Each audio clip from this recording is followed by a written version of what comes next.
It's the Ross Tucker Football Podcast. Oh, yeah, it is. But it's not just any Ross Tucker Football Podcast. It is a teaching tutorial. No, what is it? It's a Tuckheads Tuesday. Gosh, I got ahead of myself there. It's presented by DraftKings, America's #1 rated sportsbook app, and an unbelievable DFS opportunity for the Super Bowl that I told you guys about yesterday. It's a new week, which means we will have a new Spread the Word winner via social media.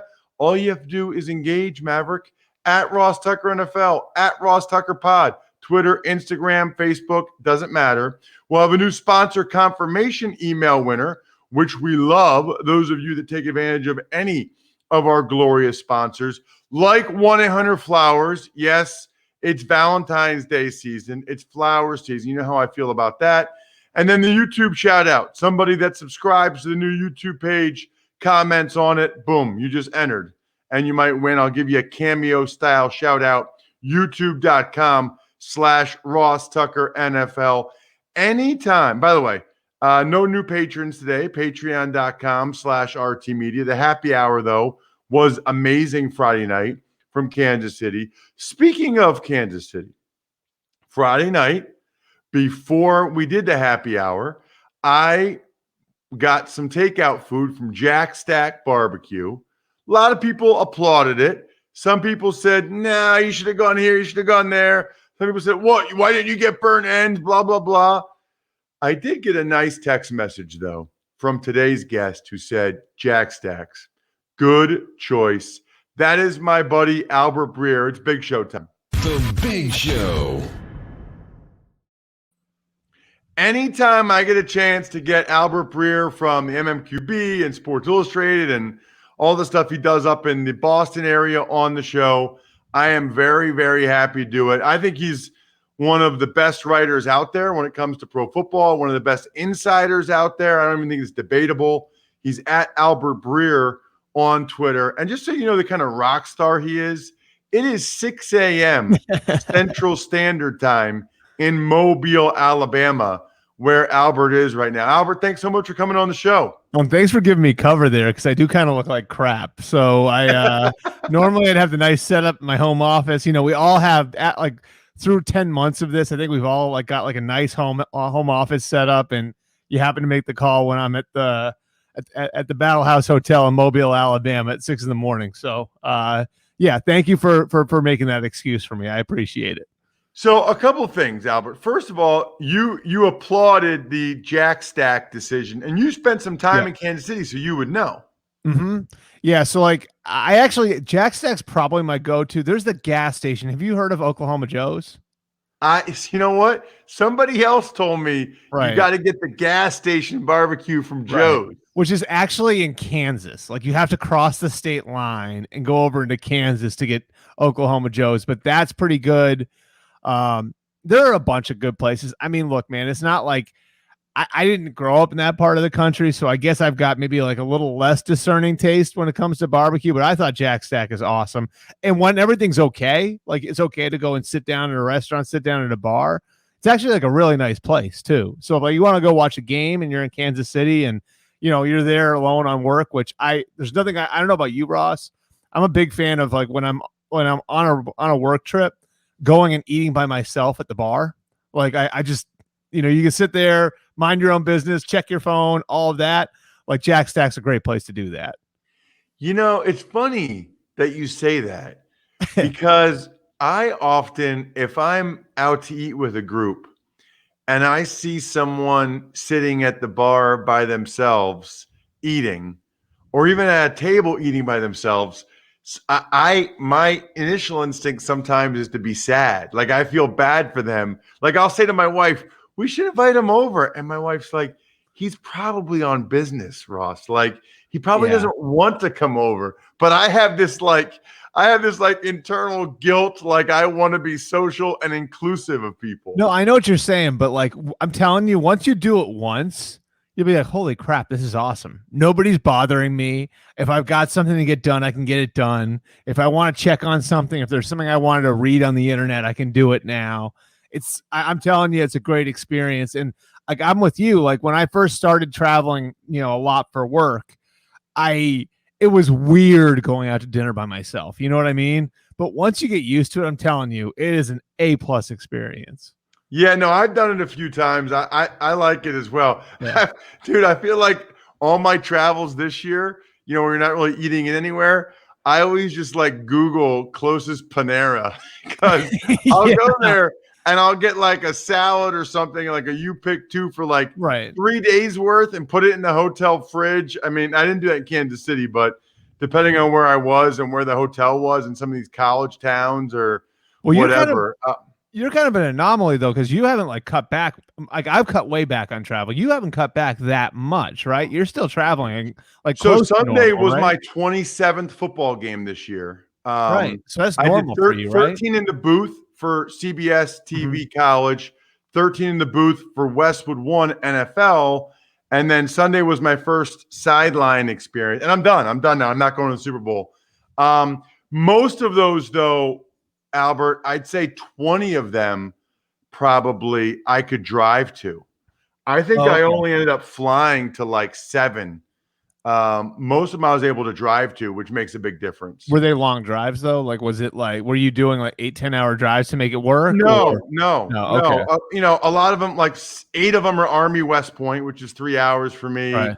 Buffalo was like 3, which is 4. I mean, a lot of like Eagles, Giants, So they helped you out that way. Yeah. I think the networks actually tried to do that. Yeah. As much as they could. You, though, are in Mobile, Alabama, which, by the way, is good timing because on today's College Draft podcast, Emery Hunt and I are going to go over some of the more intriguing prospects in Mobile. Is it fair to say, though, Albert, you're not I'll give you an open canvas here. Sure. Why are you in Mobile? I was going to say, are you there more for the coaching carousel and the networking, or are you there more to discuss these prospects? Normally I'd be here for the networking 100%. And that's like a huge part of my job. As I always tell, when I talk to my bosses about where I'm going, it's like, you send me to this place, to Indianapolis for a week, and that'll serve you for the other 52. Right. Like, so like, that's always the way that I look at it.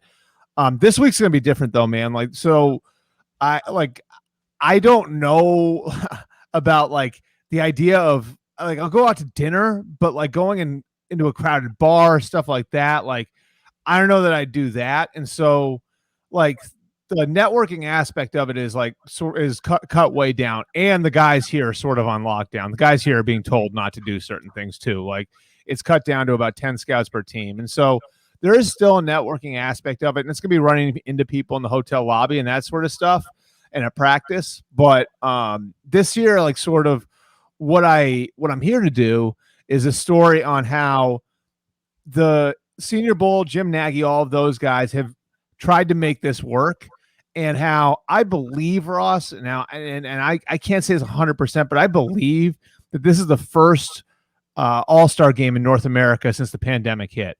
And if you think about it, like an all-star game is like the worst idea during a pandemic, right? Because you're flying people in from every different corner of the country and mixing them together and putting them in close contact, right? And so that's what's like sort of fascinating about this one to me. Baseball's all-star game got canceled. Hockey and basketball, we haven't gotten there. I don't know if they're even having an all-star game. I'm not sure, but all-star games, this seems to me, I think this is the first North American all-star game. And so just the idea of how the whole thing works is fascinating, I think. It's a really good point. It's funny, though, because the other all-star games are truly exhibition that serve no other purpose, whereas the Senior Bowl, it's an all-star game, but it's really not. I mean, it's really more of a job interview. Mm-hmm. It does serve a purpose well beyond just getting guys together to play a game.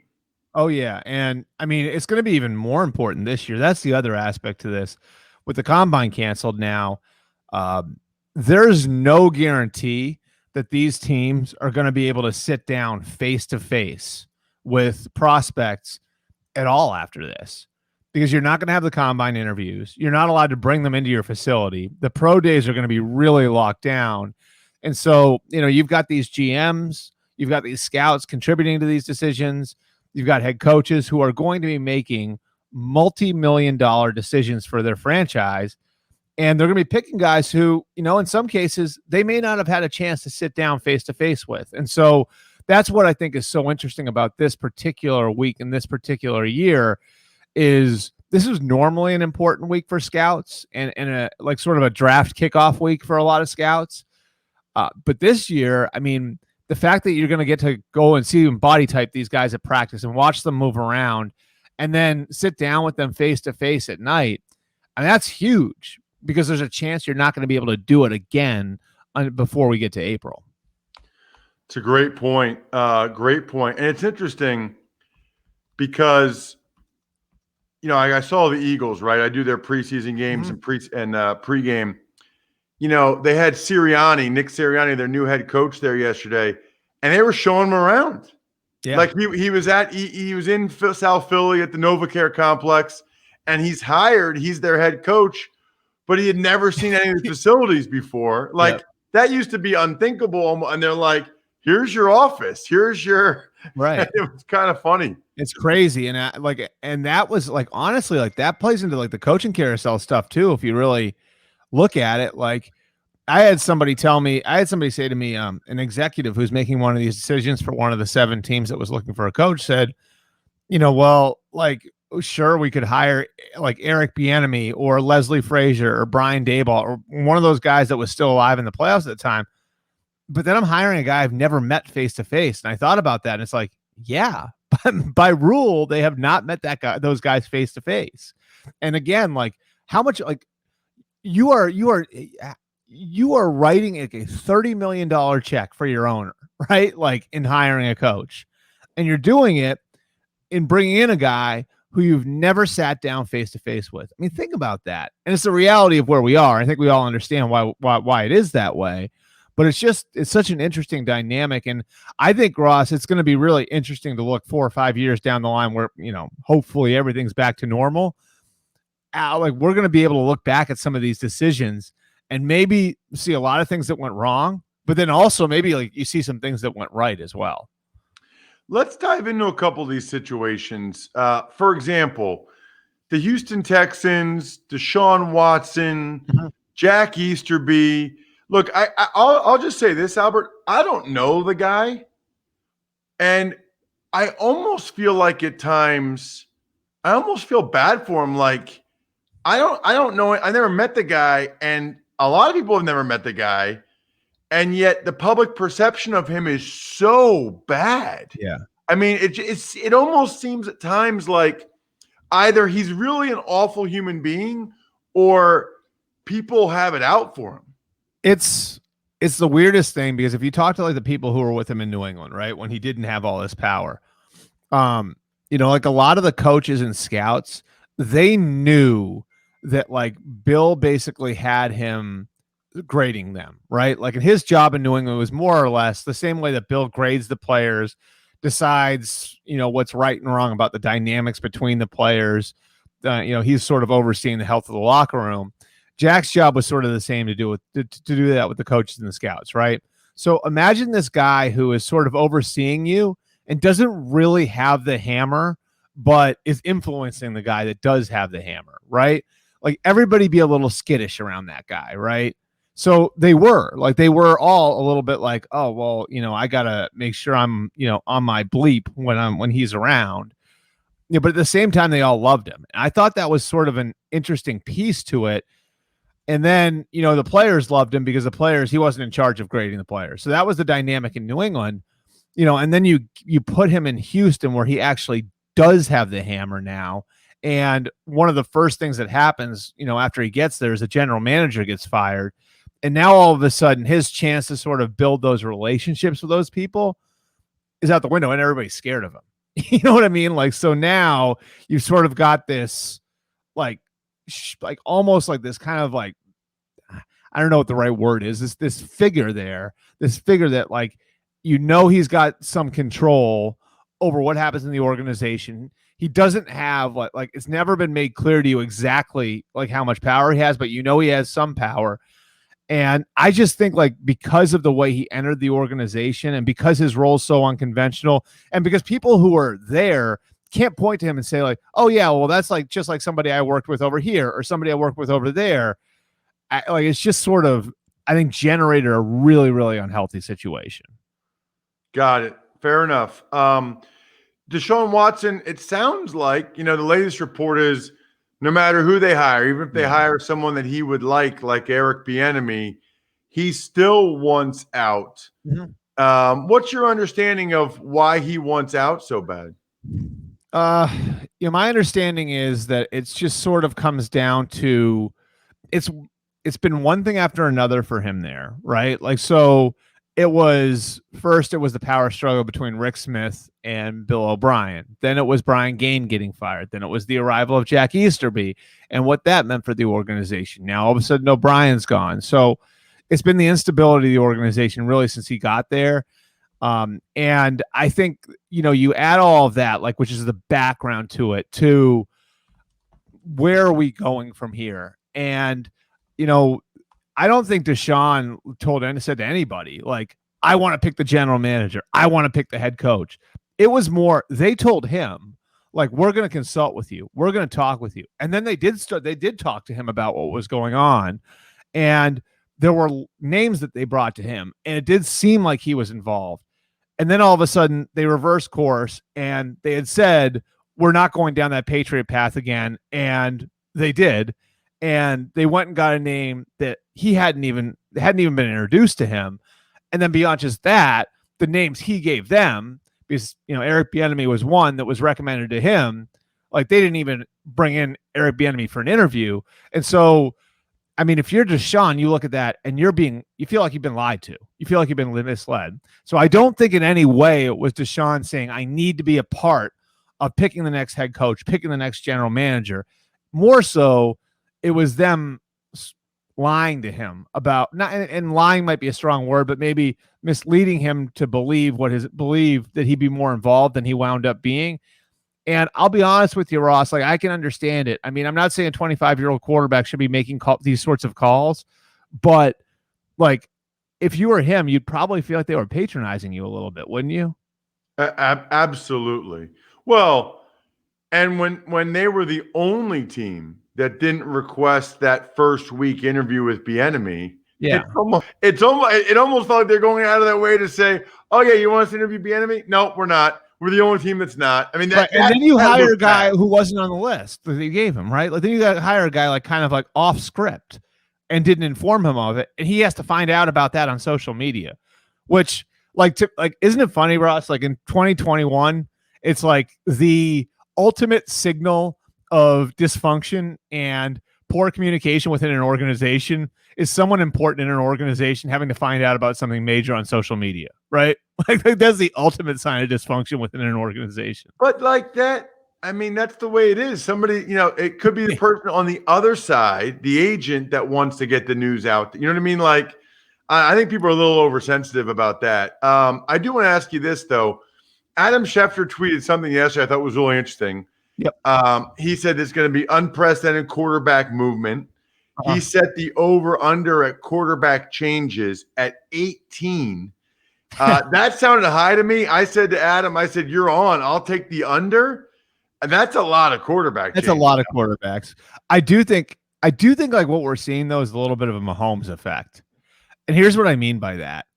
I think for a long time, there was probably a feeling out there, you know what, like, it'd be nice to have a top 5 quarterback, but like, if we hit it right, like, we can win it all with like the 11th best quarterback or the 13th best quarterback in the league. And we've seen teams do that, right?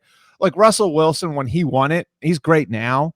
He wasn't a top 5 quarterback when he won it, I don't think, right? Like, in his second year in the league. Joe Flacco, was he a top 5 quarterback? Like, he played like one when they won it, but I don't know that he was really ever a top 5 quarterback in the league. Eli Manning. So you used to be like, I feel like over a lot of years, there was proof, like, if you build the right team around a guy who maybe is really, really good, but not great, you can win it all. Right. And now I think like teams might be a little less comfortable with the 12th best quarterback or the 14th best quarterback, because they look and they see, and it's like, oh, like we got to beat that guy. And then you see Josh Allen, who isn't there yet, but like might get there, and has this enormous ceiling. And then you look and see Justin Herbert, and how good can Justin Herbert be? And so I think that there's like this like sort of like Mahomes effect that's hitting the NFL now, where it's like, can we be satisfied with the 12th best quarterback in the league? You know what I'm saying, Ross? I just think that that's super interesting, because that could lead to, again, some teams churning that quarterback position. And part of it's economics too. Like, if you have Jared Goff on your roster at $34 million per, can you be good enough around Jared Goff to win a Super Bowl?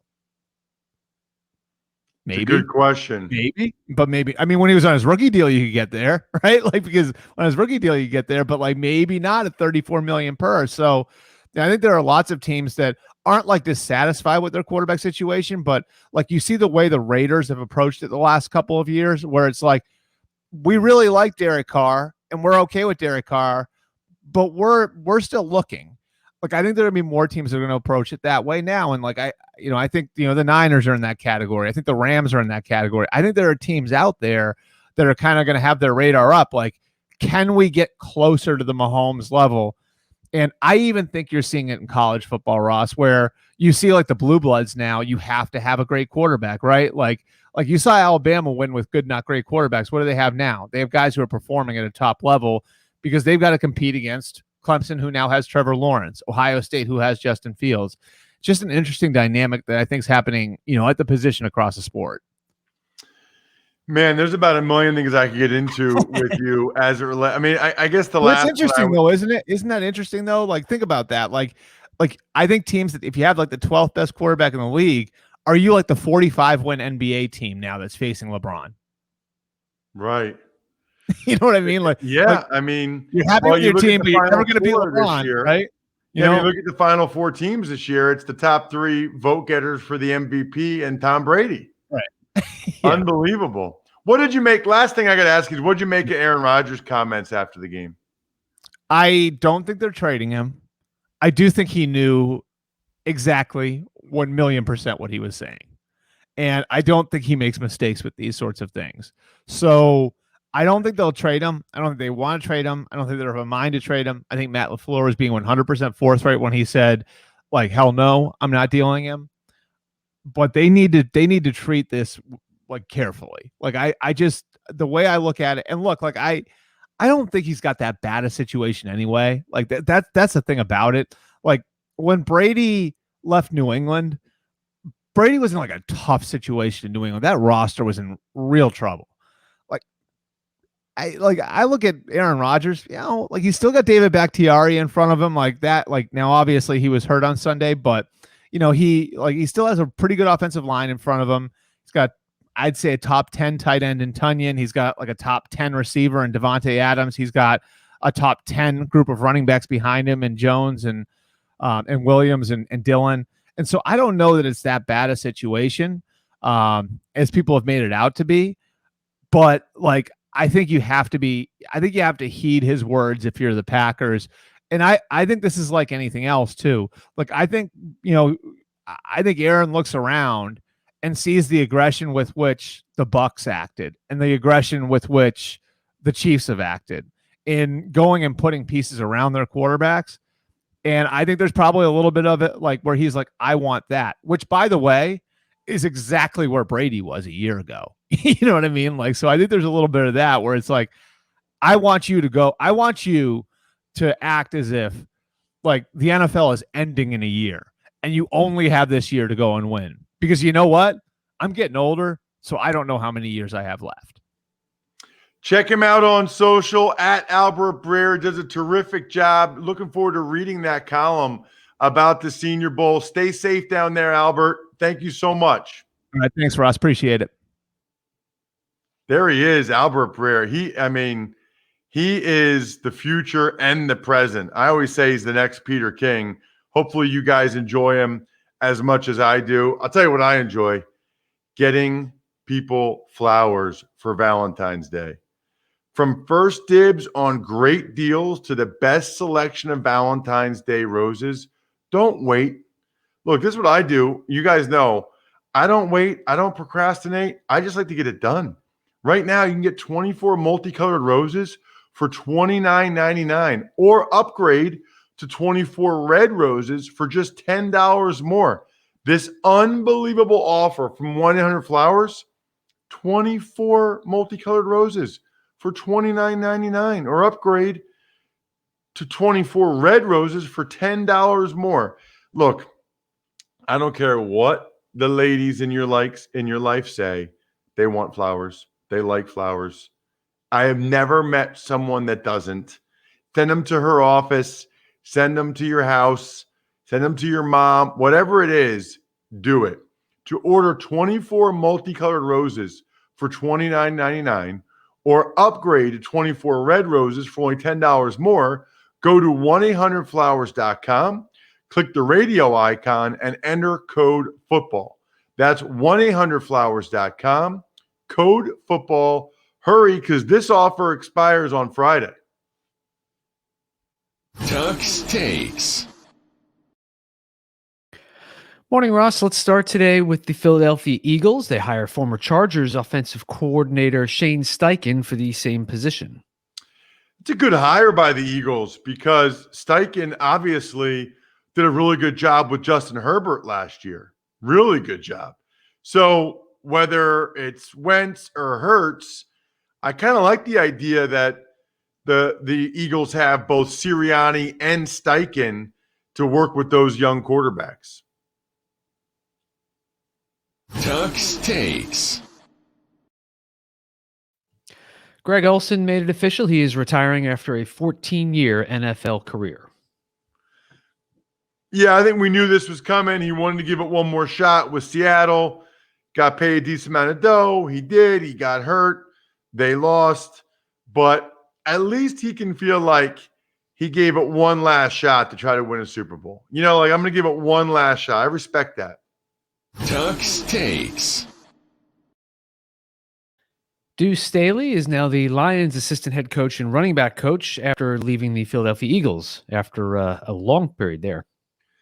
That had to be tough for him just because he was so comfortable in Philly. You know, he had been there for so long.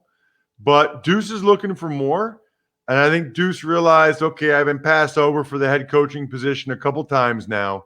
I need to go somewhere else to try to move up the ranks. And I think it'll ultimately be good for his career. It is interesting, though. You look at the Lions between Anthony Lynn and Deuce Staley and Dan Campbell, they got a lot of people that really like to run the football. Tuck's Takes. Buffalo Bills wide receiver Cole Beasley reveals that he played with a fractured fibula. That is unbelievable. Yeah, you know, I've seen other guys do this. If it's like, depending on where it is, and it's non-weight bearing, you can do that. I can remember, I think Philip Crosby did that. He was a fullback when I played for the Bills. Travis Henry did that. He had a cracked fibula, and he had like 160 yards rushing against the Jets on it. So it's a little bit more common, I think, than people realize. I feel like, you know, look, it's not easy to do, obviously, and it can bother you, but I feel like every couple of years, somebody does this like, oh my gosh, he had a broken leg. Well, yeah, kind of. He had a crack in his fibula, but I think more guys play with that than you realize. Tuck's Takes. Let's talk about the NFL, and they issued a paper with the CDC regarding close high-risk COVID contacts. Really like this. First of all, I encourage you to read it. Judy Batista wrote about it at NFL.com. And just some of the, you know, the NFL had all kinds of resources. They were testing these guys all the time. They had the devices on the guys' wrists. So they had a lot of information that they worked with the CDC on, because how else would the CDC get those type of close contacts and daily testing and stuff? So I think I'm interested to read the whole paper, but I read sort of the summary about what they really learned about ventilation and the importance of high quality masks. And I guess a lot of this stuff is probably out there already in some way, shape, or form. I thought it was interesting. Tuck's Takes. And finally, you and Albert already touched on this, but anything else you want to add about Aaron Rodgers' comments after Sunday's game? Well, I don't know how much I talked about it yesterday. Obviously, we heard what Albert said about it earlier. I don't know how much I talked about it yesterday. I can't even remember because it was actually Sunday night and we were talking about the games. He was obviously frustrated. I'm not putting that much into it. I think it's weird because on the one hand, he absolutely has the right to be frustrated, in particular about the Packers' first 2 picks, in particular the first round pick. I mean, even if that's all it was about, Bri, he has every right to be frustrated about that. And I would be too. The flip side is, I mean, they have a top 5 offensive line in front of them. They have, the number 1 receiver in the NFL probably in Devontae Adams, a very good tight end in Tunyon, a top 10 running back in Aaron Jones with some very capable backups behind it. Defense was pretty darn good at the end of the year. Defense picked off Tom Brady 3 times. Now, listen, would it be nice to have a better second receiver? Sure. Kevin King had a bad game. We highlighted that. But I don't think, it's not like he's got a roster that's bereft of talent around him. However, I would be frustrated that the first round pick was used on the future rather than the now. And I think he has expressed that in his own way multiple times, essentially, including once with my buddy Kyle Brandt on Kyle's podcast. That'll do it, by the way, for a Tuckheads Tuesday. Sorry, I went long with Albert, so no emails today. We do try to keep it to 30 to 35 minutes as much as we can. No emails today. Probably get to 1 or 2 tomorrow. Shout outs to Pizza Boy Brewing, Sporticulture, Steakhouse Sports, Vision Comics with an X, and DinerDepot.com. College Draft Podcast is today. Senior Bowl preview. Check it out, as well as the Even Money Podcast, our first glance at Super Bowl 55. I think we're done here. Thanks for listening to the Ross Tucker Football Podcast. Make sure to also subscribe to the Fantasy Feast, Even Money, Business of Sports, and College Draft. All available at Apple Podcasts, RossTucker.com, or wherever podcasts can be found.